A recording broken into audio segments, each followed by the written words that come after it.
Al-Fatihah. A'udzu billahi minasyaitonir rajim. Bismillahirrahmanirrahim. Alhamdulillahi rabbil alamin arrahmanir rahim maliki yaumiddin na'budu wa nasta'inu ihdinas siratal mustaqim siratal ladzina an'amta 'alaihim ghairil maghdubi 'alaihim waladdallin. Niki ndherekaken permintaane Habib Jindan niki wadah kitab namanya Tasbitul Fuad. Ini kitab yang menerangkan kutbiahnya Sayyid Abdullah Al-Haddad. Di antara kitab yang sering saya baca, memang kitab ini, kitab Tasbitul Fuad. Saya akan nerangkan tentang cara pandang beliau an kalimati la ilaha illallah Muhammadur Rasulullah. Kata beliau, kalimat ini mudah sekali karena makul. Misalnya begini ya, kita secerdas apapun terus disuruh melogika bahwa alam ini diciptakan oleh ketiadaan, bisa enggak? Enggak bisa kan? Karena hadhil maujudat, terus kita dilatih disuruh bilang khalaqahal adam. Bisa enggak? Enggak bisa. Kalau hadhil maujudat mesti khalaqaha maujudun. Yang namanya maujudat pasti diciptakan yang maujud. Karena maujud pencipta disebut wajibul wujud. Jadi kalau kalimat ini sampai enggak bisa, itu karena salahnya sendiri. Makanya di hadis Bukhari setiap ada orang musyrik masuk neraka kata Allah, aradtu minka ahwana min dalik. Sebagian riwayat aisara min dalik. Hanya aisar itu kita disuruh menahankan Fir'aun itu kan berat. Wong Tuhan kok mati. Wong Tuhan kok tenggelam. Susah, secara logika susah. Tapi kalau disuruh menuhankan Allah itu gampang sekali. Wal kabirul muta'al, huwal ghaniyyu, huwa ala kulli syai'in qadir. Jadi hadatin dinun yusrun. Karena apa? Logikanya gampang sekali. Sebab itu di antara kenangan kula Mbak Sayyid Abdul Haddad cara menerangkan tauhid. Tauhid itu justru mudah. Yang enggak mudah itu tasyrik. Masa Fir'aun kita samakan dengan Allah, orang yang karuan mati tenggelam, disamakan zat yang tidak akan mati. Maka ajaran la syarikalah itu ajaran yang benar dan mudah. Ini cara pandang Sayyid Abdullah Al-Haddad. Jadi keliru kalau ada orang bilang susah Gus ngilangkan syirik, ngilangkan enggak ikhlas. Justru ikhlas itu yang paling mudah. Karena menuhankan Tuhan yang memang seharusnya sebagai apa? Tuhan. Terus niki kula waca beberapa dawuh Sayyid Abdul Haddad tabarruk mawon nggih. Bismillahirrahmanirrahim. Maqala fil khaufi war raja. Ar-raja'u awsa'u minal khaufi li'anna an-nafsa maghrurah. Wa man la ma'ahu ma'rifatun biqadri khaufi yukhsha 'alaihi al-inqita. Jadi kita ini kalau terlalu khawatir, kita sholat jangan-jangan enggak diterima, kita sholat jangan-jangan su'ul khotimah, kita sudah dekat kiai, dekat habib, jangan-jangan tetap su'ul khotimah. Kekhawatiran ini seperti ini bisa yukhsal inqita, bisa fisik Anda tidak kuat. Maka kata beliau, ar-raja awsa'u minal khauf.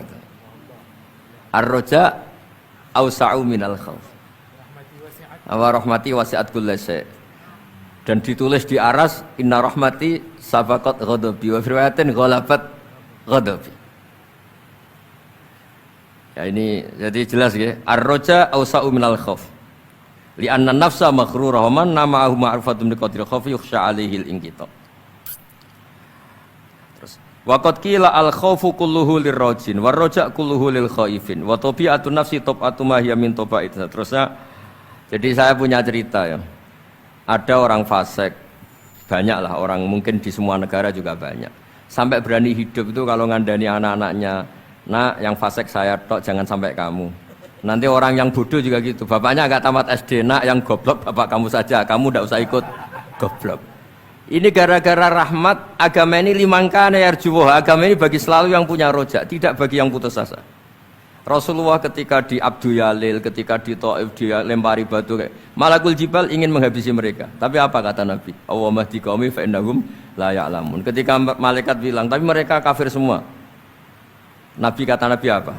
Arju ayyukhrijawah min aslabihim ma ya'budu wa la yusyriku bihi syai'an. Yang memberanikan Nabi itu satu. Saya tetap berharap kalau bapaknya kafir, saya berharap anaknya sudah tidak kafir lagi. Jadi yang menggerakkan agama ini adalah limangkana yarjuwah, bagi yang selalu punya harapan. Jadi yang fasik ya masih sedang fasik. Makanya di doa-doa para habaib antuqa bilal mudhniba minna bil ghufran wal musi'a bil ihsan. Ada satu tafsir yang menafsiri ruhama bainahum yat'u salihum li taliqihim wa taliquhum li salihihim. Jadi enaklah beragama ini nak. Karena kata beliau ar-raja ausa'u minal khauf. Nggih ngoten kula kepen ngaji Habib Jinten malah saya ngaji gimana ini kalau. Sudah cukup Habib Novel ya? Sudah. Ayo Habib Salim sekarang. Salim.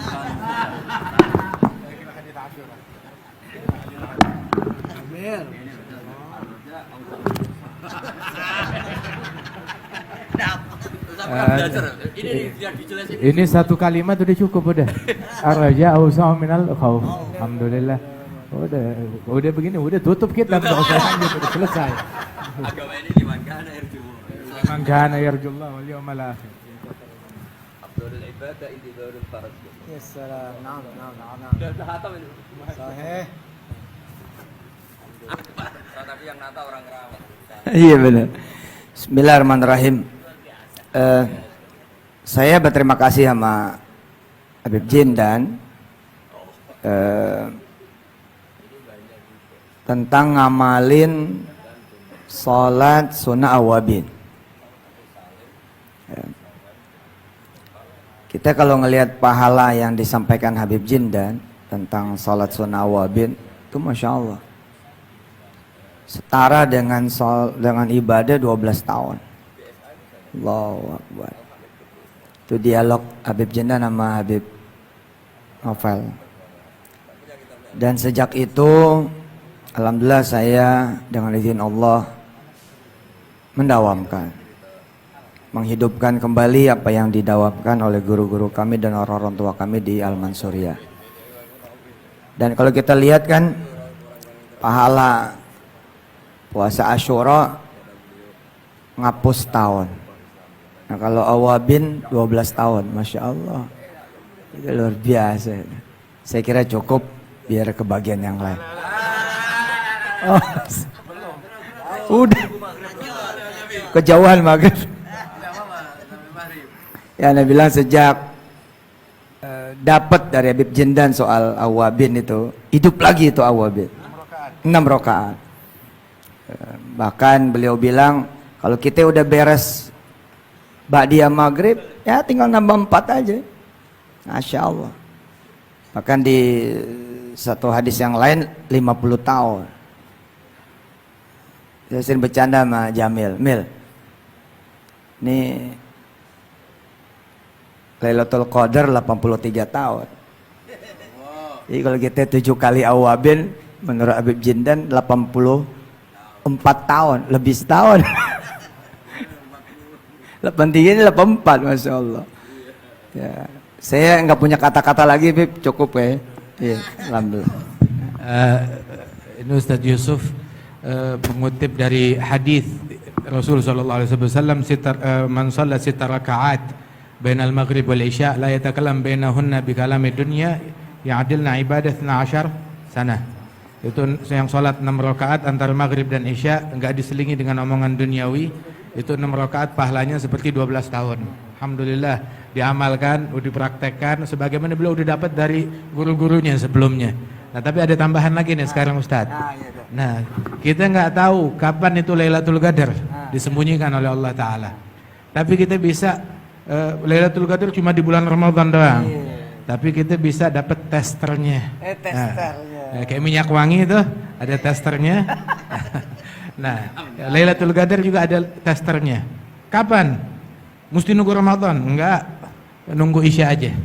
Itu Nabi bilang dalam hadis 4 rakaat ba'dal Isya kamitslihinna min Lailatul Qadar. 4 rakaat salat sunnah 4 rakaat sehabis Isya pahalanya seperti 4 rakaat di malam Lailatul Qadar. Lailatul Qadar khairun min alfi syahr. 1 bulan 30 hari. Kalau Lailatul Qadar satu malamnya itu seperti 1000 bulan. Berarti 30.000 hari. Nah itu 1 rakaat di malam Lailatul Qadar seperti 30.000 rakaat di malam-malam biasa. Jadi kalau 4 rakaat seperti 120.000 rakaat. Nah ini 4 rakaat boleh diniatkan nafil mutlak. Nafil mutlak. Biasanya mereka tuh lain ba'diyah isya 2 rakaat, terus yang 4 rakaat ini bisa diniatkan nafil mutlak ataupun juga bisa diniatkan witir. Biasanya mereka sekalian niat sholat hajat, sholat hifid minal ma'asi, kemudian juga sholat taubat kepada Allah Ta'ala sebelum tidur, gitu. Kemudian juga atau juga bisa diniatkan sholat witir 4 rakaat sekaligus. Subhanallah, 4 rakaat di sehabis isya, seperti 4 rakaat di malam Lailatul Qadar. Di antara amalan yang selalu kita lihat min Syekhina Al-Habib Umar, ini hadis juga kita dengar dari beliau, kita dapatkan dari beliau secara nassan wa tatbiqan. Nasnya kita dapat, kemudian prakteknya depan mata, bertahun-tahun kita lihat Habib Umar ngerjain itu. Sehabis isya beliau sholat 2 rakaat. 2 rakaat ba'diyah. Ba'diyahnya itu dengan metode yang dipakai Al-Imam Al-Allamah Mufti Diyar Hadramiyah Al-Habib Abdurrahman bin Muhammad Al-Mashhur, sahib Bughya Mustarsyidin. Ada Imam Abdurrahman Mashhur, lebih dari 35 tahun, hampir 40 tahun, salat ba'diyah isya, rakaat pertama setelah Fatihah membaca surat Alif Lam Mim Sajdah full. Rakaat kedua membaca surat Tabarak. Wal Habib Umar yang kita lihat selama yang kita kenal itu, ba'diyah isyanya ya begitu. Ya, seperti itu. Pakai rakaat pertama sehabis Fatihah Alif Lam Mim Sajdah, rakaat kedua Tabarak. Wal Habib Abdurrahman Mashhur kakeknya Habib Umar. Kakeknya Al Habib Umar dari neneknya beliau.